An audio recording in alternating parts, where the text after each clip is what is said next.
I mean, we were talking definitely off air.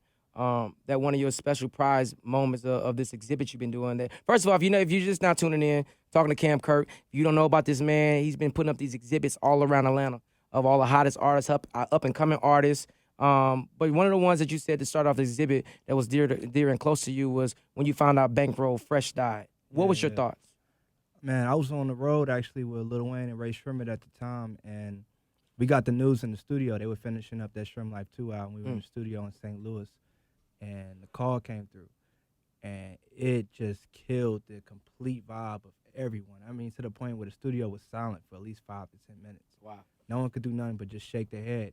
And partially was we literally was on the phone with Bankroll that day. Wow. Earlier that day, we Jimmy had called him and was talking to him about coming out at South by Southwest for a show they were trying to put together, and we just spoke to him. So to get that to get on Instagram and scroll and see that, it just killed us. And at the time, I've just felt so bad because of my personal connection with bro, and for me not to be in the city and just be able to celebrate him with everybody else and to come together with everybody in Atlanta to really do that.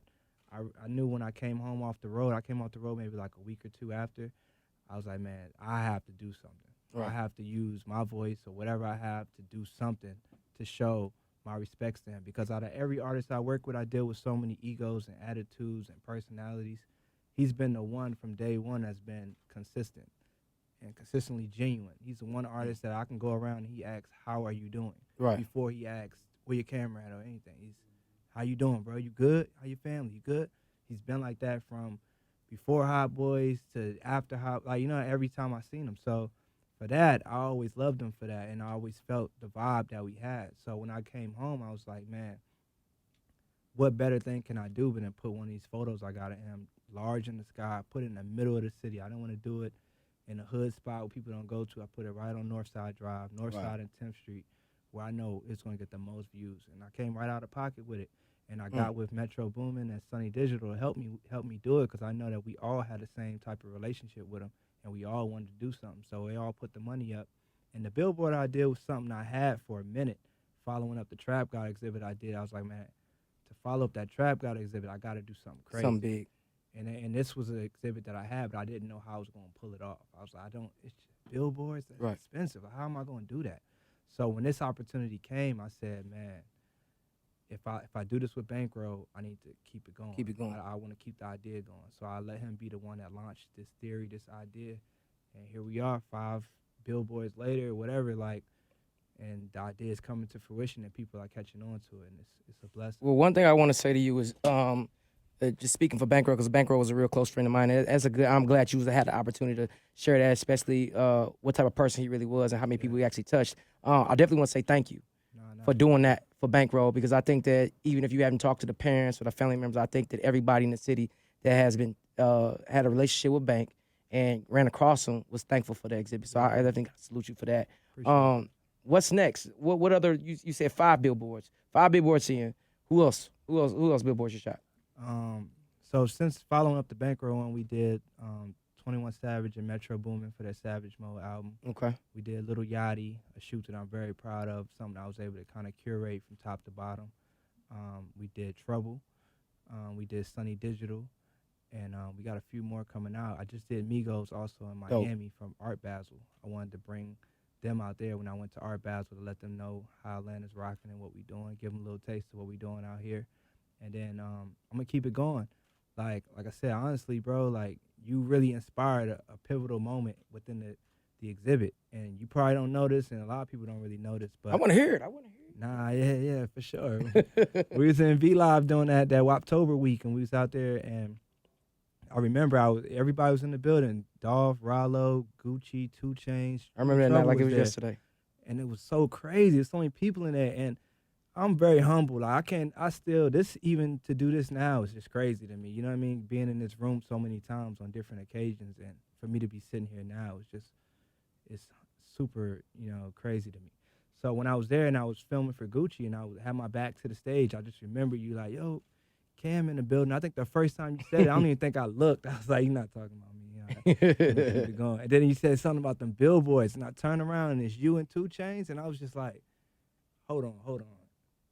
they paying attention, like the right people noticing it. Cause for a minute when I did the first 3, like it got certain responses that I liked, but I didn't think it was going viral enough. I didn't think that people were still understanding that I'm putting new Atlanta artists on Billboard, they first ever Billboards. Right. I didn't feel like it was hitting at the time. I felt like people were like, okay, that's cool. A Metro Billboard, okay, Metro must have paid for it. But I didn't think they got like, nah, like I paid for that. Right. Like, like, or this is how it went down. So This is something that I'm doing from my heart and what I feel like I want to I offer didn't to the think city. it was coming off the right way. Or maybe it was, and that showed me that it was, and that maybe I just was missing it. You know what I mean? Or Right. maybe the right people were seeing it, and then, they say you get your flowers a little later, you know what I'm saying? So maybe it was coming. And I felt like ever since then, I've noticed it. I can't go nowhere without someone aligning me with Billboard. So I Right. felt like, man, that moment, it sparked me to do Trouble. That's To dope. be real, because at that moment, I saw Trouble in the club, and I'm like, damn, like, he in here, he getting a lot of love, too, because I Right. seen 2 Chainz walk up on him. Gucci had asked me about him before, and I was like, man, Trouble, that's my boy. We've been talking about doing some stuff. Like, I remember I called my team immediately as soon as I left. They said, you know what? We're doing another one next week. Dope. Call the company. We're doing one next week. And now we're going to keep it going. I think it's going to be something that I do for the city of Atlanta. I think it's the least I can do for a city that has made me and made a career out of me and changed my life. It's the least I can do is pay it back to some of the artists that they've been able to, you know what I mean? Definitely salute for you. So I definitely want to join your exhibit.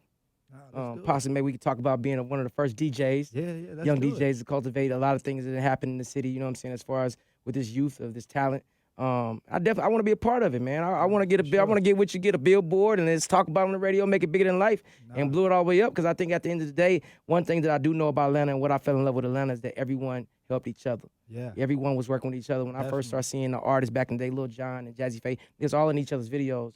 I want to bring the city back together like that because that's what I became a fan of Atlanta and fell in love with Atlanta.